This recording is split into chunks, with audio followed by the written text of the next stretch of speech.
Hare Krishna.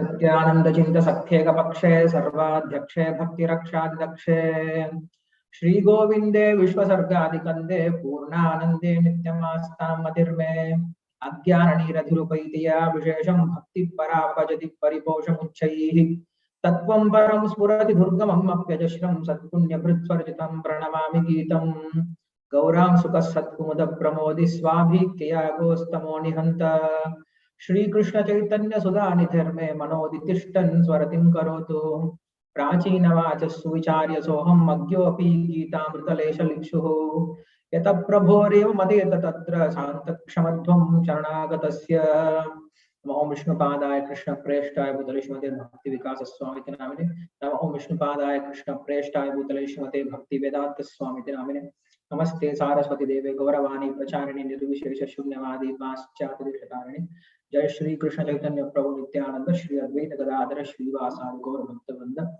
हरे कृष्ण कृष्ण कृष्ण हरे हरे हरे राम राम राम हरे हरे हिमंत प्रविश्य वाचमां प्रसुप्तां संजीवयत्त क्लशक्तिधरस्वदाम्ना अन्यांत हस्तचरणश्रवणत्वगादीन् प्राणान् नमो भगवते पुरुषाय तुभ्यं पान्त्वस्मान् पुरुहूत वैरिबलवन्मातङ्गमाद्यद्घटा कुम्भोच्छात्र विपाटनाति कपट प्रत्येकवज्रायिताः श्रीमत्कण्ठीरवास्य प्रतसुनकरा धारिदारातिदूर प्रध्वस्तत्वान्तशान्तप्रवृत्तमनसः भाविता भूरिभागैः Hare Krishna, welcome you all for this Gita Sastri course, the third day.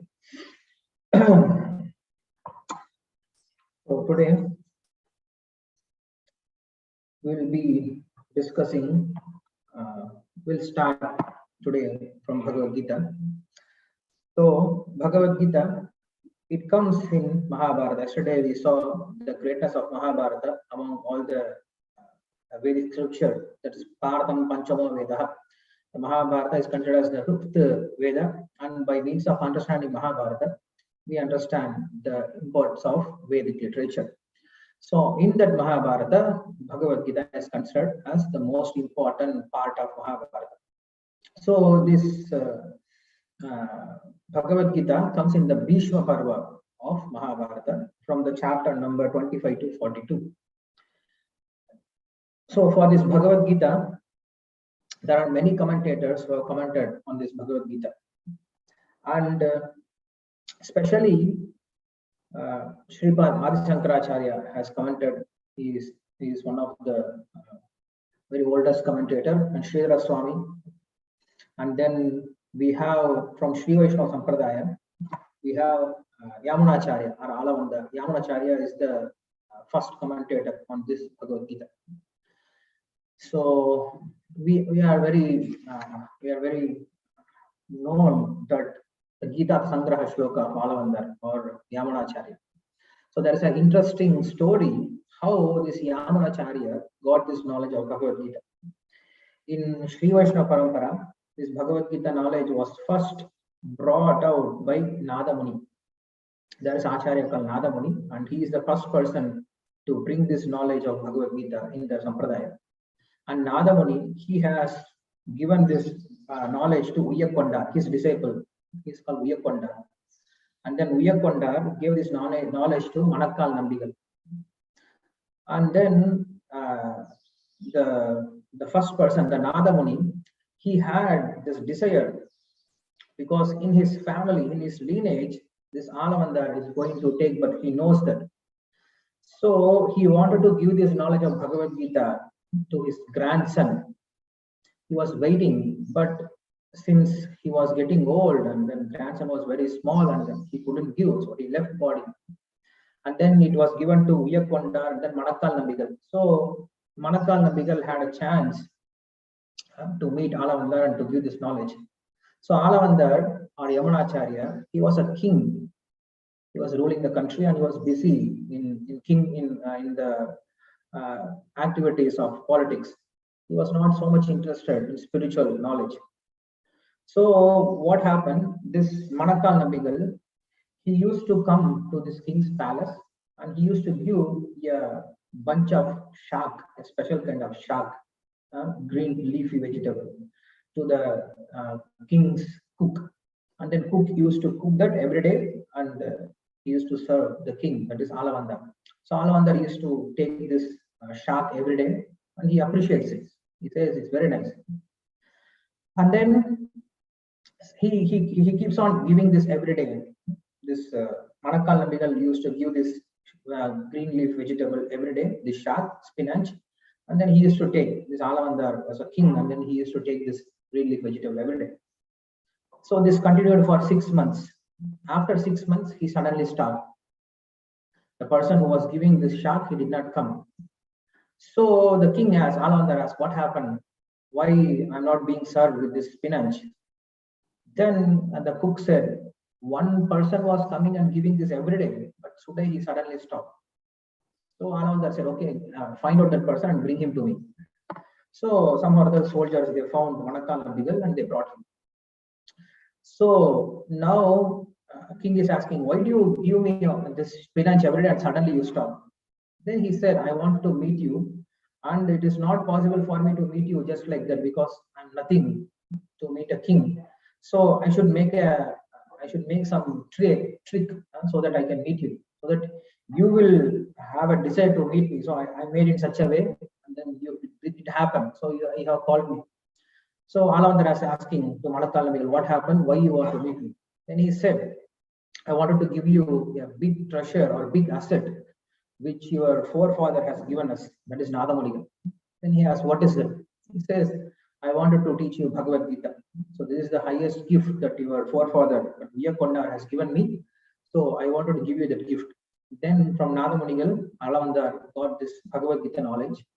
And after getting this knowledge, Alavandar wrote a Sangraha called Gita Sangraha. So Sangraha means it's a concise form or summary form. So he wrote this Gita Sangraha. So he has explained the whole Bhagavad Gita in a very Sangraha format, in a very short format. So for each and every chapter, he gives a Sangraha shloka or the precise or concise or summary verse. It's like a sutra format.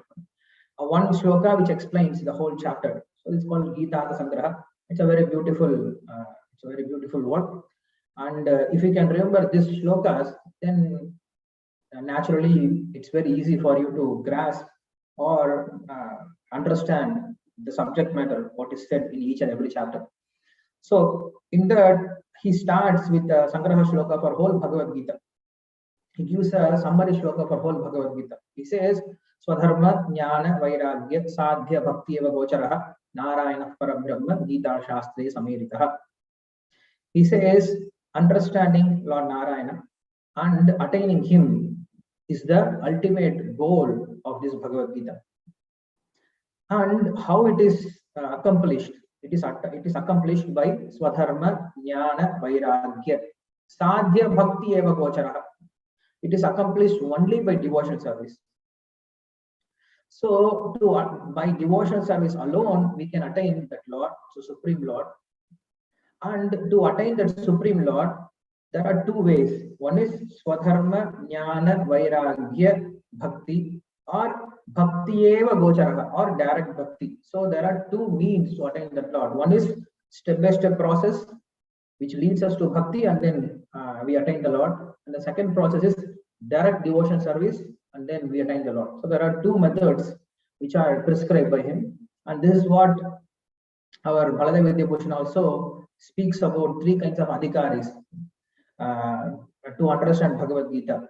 We have seen yesterday that Sannishta, Parinishthita, and then Nirapeksha Bhakta. So these are the three kinds of adhikaris who are eligible to read this Bhagavad Gita and understand the Supreme Personality of Godhead. So these are the subject matter which is spoken, or these are the essential thing that we should understand before getting inside the Shastra called Bhagavad Gita. So who is the subject matter in this Bhagavad Gita? Lord Krishna is the subject matter. Attaining him is the goal. And who are the eligible persons? That is those who have this desire. So they are the person who are eligible to attain this. And then this is what Bhagavad Gita speaks. So we have this Anubandha Chatushtaya, which is explained in this one verse itself. So this is what Alavandar or Yamunacharya, he speaks. So in our class also, wherever there is necessary, we will quote these shlokas. And then we have Gita Bhashya by Sripad Ramanujacharya. And we have Tatpare Chandrika by Vedanta Deshika. And we have Gita Bhashya from Sripad Madhvacharya also. And we have Gita Bhushana by Baladev Vidya Bhushan. And we have Gita Vyakarana. Yes, and we have Sarartha Varshini. Yes, Sarartha Varshini by Vishnu Chakravarti Thakur. And ultimately, we have Srila Prabhupada's Bhagavad Gita as it is. And then there is one more book called Bhagavad Gita Saram, which is from Ahobila Math. So this is also a part of Sri Vaishnava branch. So we have Gita Saram from there also. And we have one more Gita Vyakyana by Puttur Krishnamacharya Swami. He is a well-known scholar, very great devotee in Sri Vaishnava Parampara. So he has given very good commentary on Bhagavad Gita based on Ramanuja and Tatpari Chandrika and Gita Sangraha. So this is also a very good book. So we'll be going through this book also, and ultimately from our Acharya Srila Prabhupada also. So this is how we'll be discussing Bhagavad Gita shlokas, each and every shloka. So every day we will be discussing 1 shloka to 3 shlokas. Some shlokas are very simple and there are not much explanation. So for that, we'll go a little faster, like 2-3 shlokas. When there is necessary, we'll go 1 shloka per day. So that is a minimum. We will go 1 shloka and maximum 3 shlokas, not more than that. We'll cover elaborately each and every day. So before starting this Bhagavad Gita, we should understand how this Bhagavad Gita was started, why this Bhagavad Gita has started. And in the Sri Vaishnava explanation, they give a very beautiful story to explain this necessity of Bhagavad Gita. What happens once a king, he takes his prince for hunting, and then during the hunting, the prince is lost, and then king searched a lot, he could not find, so he goes back to his country, and this prince was taken by a hunter, and then the hunter is taking care of the prince. So the prince is growing like a hunter's son. He learns to hunt small rats, rabbits, squirrels, whatever the animals he could. He was hunting and he was living a life in like a hunter man and like a forest man. So the king was worrying, and then he could not find the prince. So he was worrying, but he sent his ministers to find out his son, that is prince. So ministers, they search out for the king's son, and then suddenly a minister comes to this forest, and then he finds this boy. By seeing that boy, he could understand, he could relate that he must be the king's son, he must be the prince. Why? Because he can see the identification, the similarities between the king and the son, king and the prince. So he approaches the son, and then he says that you don't belong to this place. Your father is there. Your father is waiting for you. He has sent me to find out for you, to reach out to you. So you should go to this place. Then this hunter's son, supposed to be, he is a prince. He could not understand. He could not have faith. Then the minister has to explain. You see, I understand because I know the similarities between the father and yourself. I can relate to this.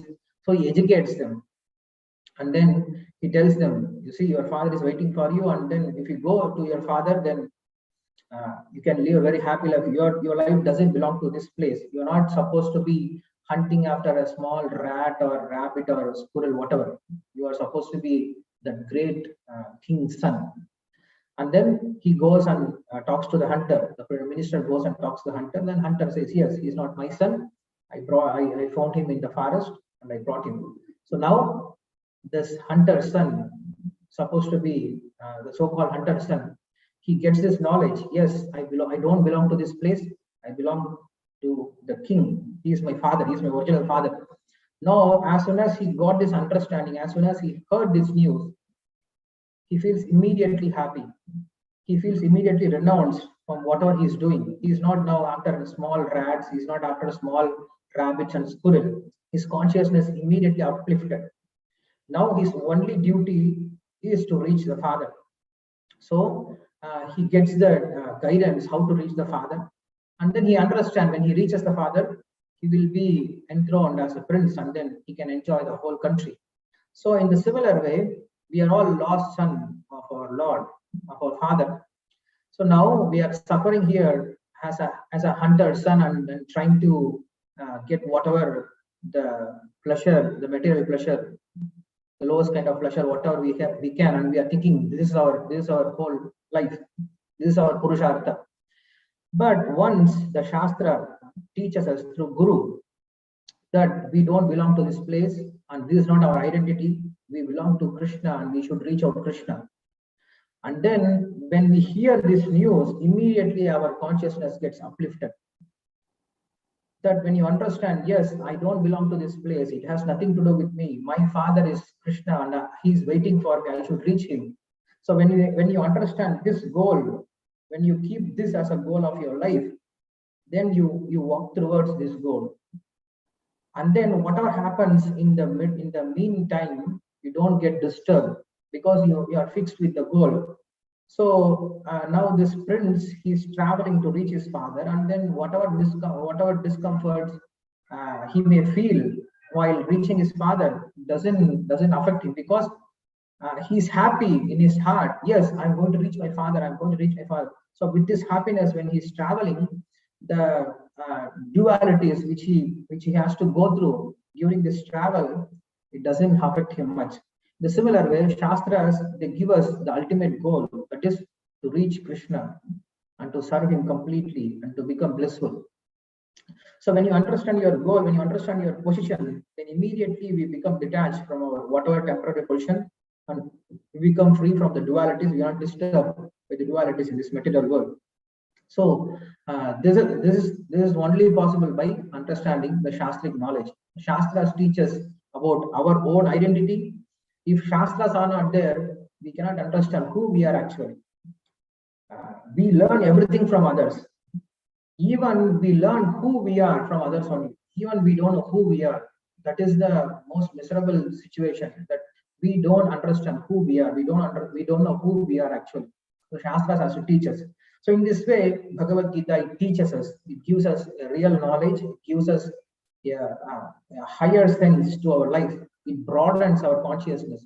If Bhagavad Gita is not there, if Shastric knowledge is not there, then we will be having a very poor life, very arpa kind of life, very cheap kind of life, thinking this body is I, and then whatever happiness that I'm getting through this body, it is for me. But it's like an animal consciousness. So Shastras, they uplift us. They bring us to the higher level. Mahantam vidum atmanam matva sochitum arhasi. So when you know the higher status of yourself, of ourselves, then immediately our consciousness is lifted. So by means of hearing Bhagavad Gita, our consciousness is immediately lifted. So that's why we should hear Bhagavad Gita every day, and we should understand, we should discuss also. Without this, people, they end up their life, or they think in a very miserly way. But we should have this broader consciousness. So Bhagavad Gita, it is in the Bhishma Parva of Mahabharata. And then this Bhagavad Gita starts with the war. So Bhagavad Gita, as I said, it was not spoken in some ashrama. It was not discussed among the sannyasis. This Bhagavad Gita starts in the war field, and it is discussed between two kshatriyas and grahasthas. So this is to show us, this Bhagavad Gita, what is the ultimate purpose of this Bhagavad Gita. It is not meant for just for some sannyasis who are in the ashrama sitting very peacefully and trying to read this. No, it is meant for those who are in this war field on samsara, who are struggling every day. And it is specially meant for grihasthas, not for who are supposed to be performing the duties. So here Krishna is speaking about his duties, performing his duties. We have Bhagavad Gita and we have Uddhava Gita. So in Bhagavad Gita, Krishna speaks about Pravritti Marga. By Pravritti Marga, how one can reach Nivritti Marga.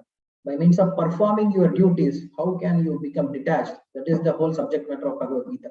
And Uddhava Gita is completely different thing, because the Adhikari is different. So Uddhava Gita, it is mainly focusing on Nivritti Marga, how to get detached from this world.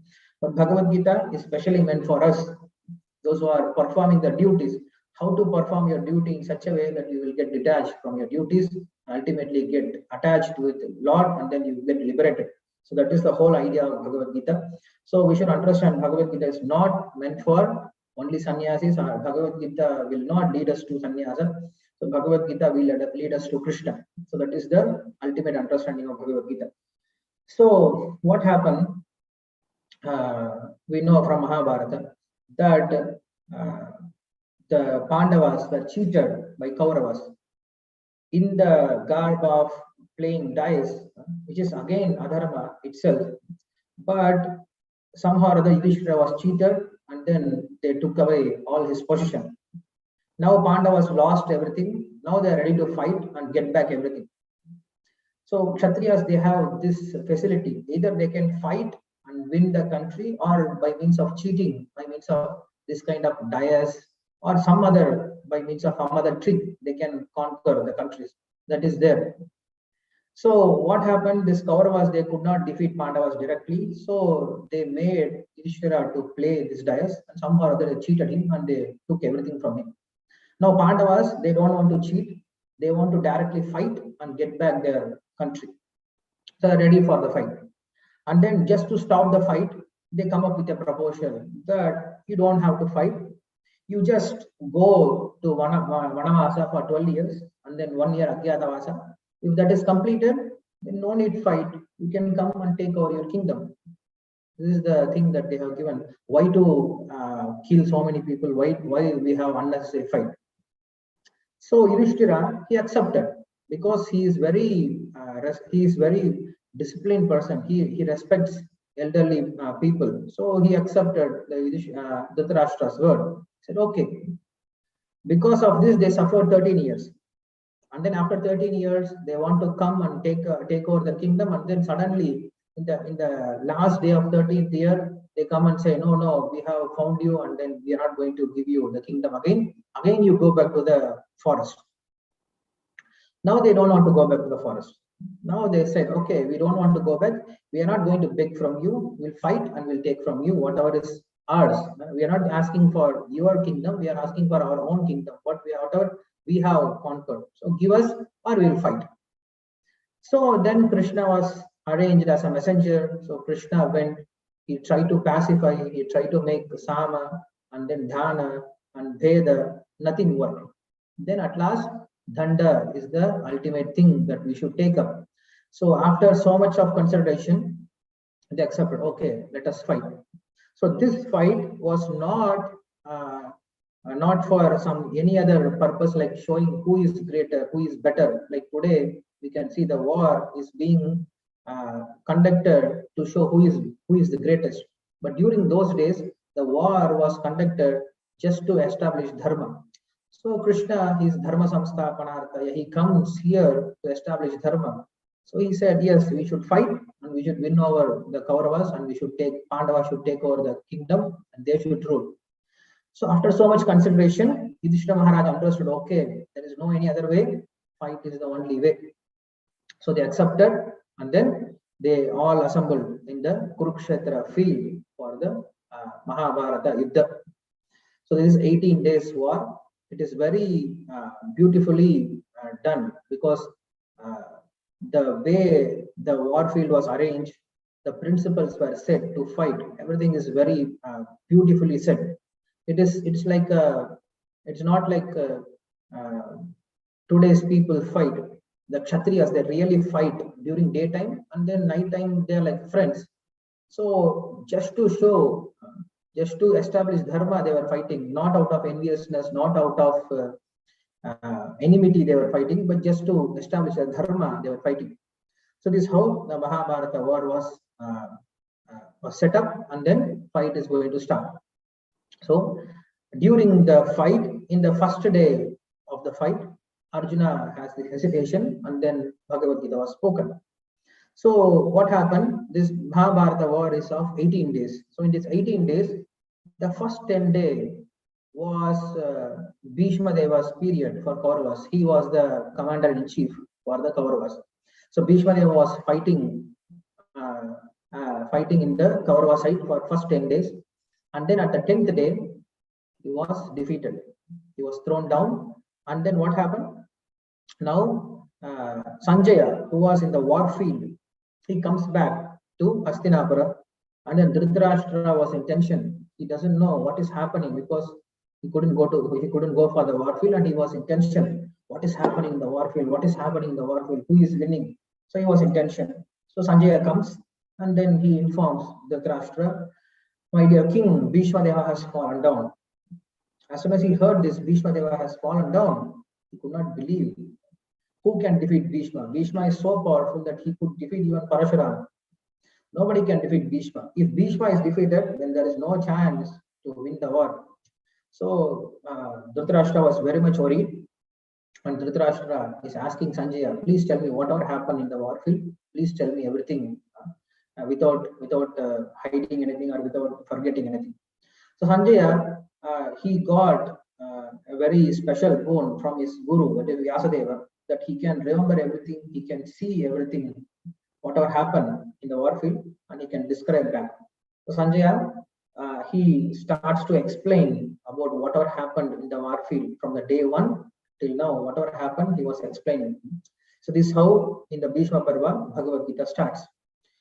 So Sanjaya starts explaining everything, whatever he has seen in the war field directly. Now he remembers, he recollects everything perfectly, and then he explains. That's why if you see in Bhagavad Gita, everything is explained in the past tense.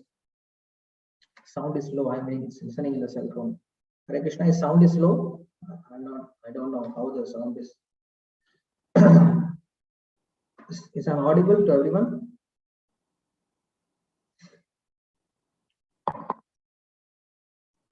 Hare Krishna. Is anyone listening?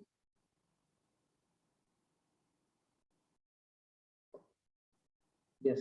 Okay. Thank you. No only. Okay, I will try to see if we can. Okay. At least one video has opened. Thank you. Otherwise, I'm like talking to some mic, talking to some laptop. Yeah. So if you see in Bhagavad Gita, you can see the whole Bhagavad Gita is spoken in the past tense. If you see even the Vishwarupa form also, there Sanjaya says, I have seen that Vishwarupa. That Vishwarupa had this many arms and this many forms, and it was so mesmerizing. Even at the end of Bhagavad Gita, he says, the thing which I have heard, I have never heard something like this in my life. And then the words are so attractive. And then the form which I saw, it is still in my mind. So he explains everything in the past tense. He has seen. Now he recollects everything. And then he remembers, and then he presents everything to Dhritarashtra. So this is how the Bhagavad Gita starts. So when Dhritarashtra starts questioning, then our Bhagavad Gita starts. So in this, Dhritarashtra speaks 1 verse, Sanjaya speaks 41 verses, and then Arjuna speaks 83 verses, and then remaining 575 verses are spoken by Krishna. So in this, Krishna was addressed by Arjuna by 33 names, and Krishna addresses Arjuna by 12 names. So these are some bits and pieces information from Bhagavad Gita. So today we understood, and we have set up the scene for Bhagavad Gita where it all started. So with this we'll end here, and tomorrow we will enter inside the first chapter of this Bhagavad Gita.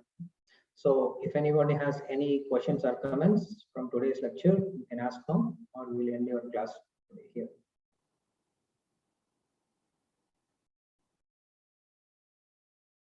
Okay. Okay, if there are no questions, then we'll end here and we'll start. We'll see our class of tomorrow. Srimad Bhagavad Gita ki jai, Srila Prabhupada ki jai.